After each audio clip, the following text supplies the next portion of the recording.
They say eyes are the window to the soul. Her eyes, her white, bulging eyes, they were mesmerizing. She was beautiful. It stood there in the middle of my room, staring. She wasn't focusing on me.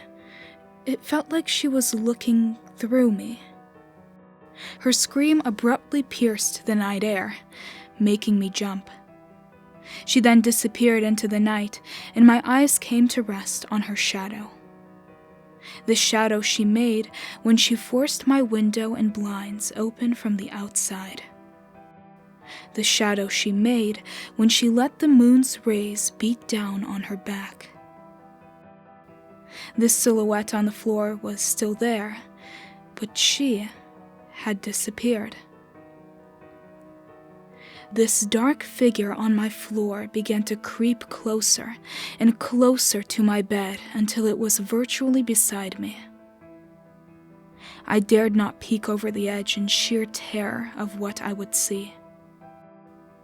An eerie, deadly silence stretched on for what seemed like an eternity, but finally my heart began to slow. Holding my breath, I decided to peek over the edge of the bed. Eyes. Cold eyes. Cold, lifeless eyes stared back.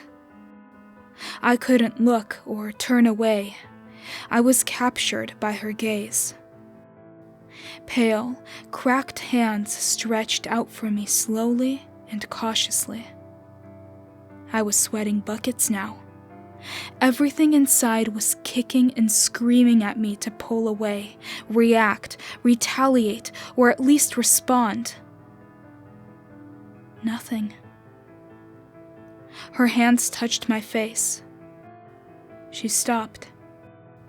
In one quick movement, she dug her nails into both sides of my neck. All my muscles relaxed. I felt something warm trickling down my neck. My blood.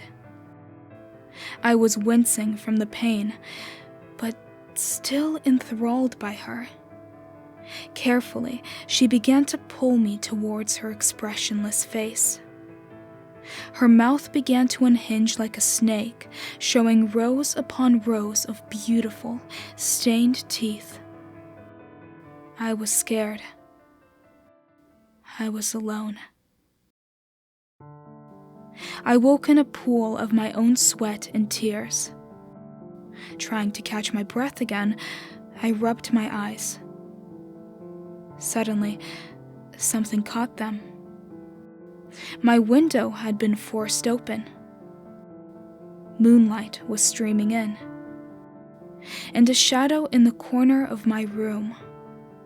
A shadow with cold, white eyes. They say that the eyes are the window to the soul. She didn't have one.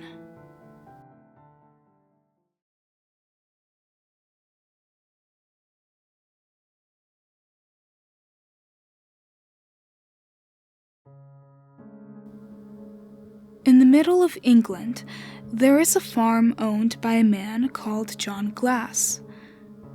If you are lucky enough to find this farm, John will happily take you to see his animals and will treat you with utter kindness.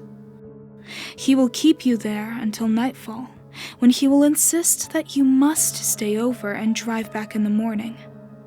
Not wanting to disrespect this old man, you will agree and settle down for the night in a cozy room. In the morning, you will wake up on a mattressless bed. The room will be dirty, smelly, and seem to be old. The rest of the farm will too, with the few rotting animal carcasses in the fields. There will be no sounds except for the sound of faint squeaking. You will find that it is coming from a rundown barn, and, if you dare peek inside, you will see yourself bound and gagged. You will watch John Glass torture you in ways you couldn't even imagine. Then, you will wake up in your own bed with no memories of the day before. You will search for an abandoned farm, and as soon as you see it, you will decide to move there and renovate it. You will forget about your old life. A year later, an unsuspecting traveler will come to your farm. You will happily take them to see your animals and treat them with utter kindness.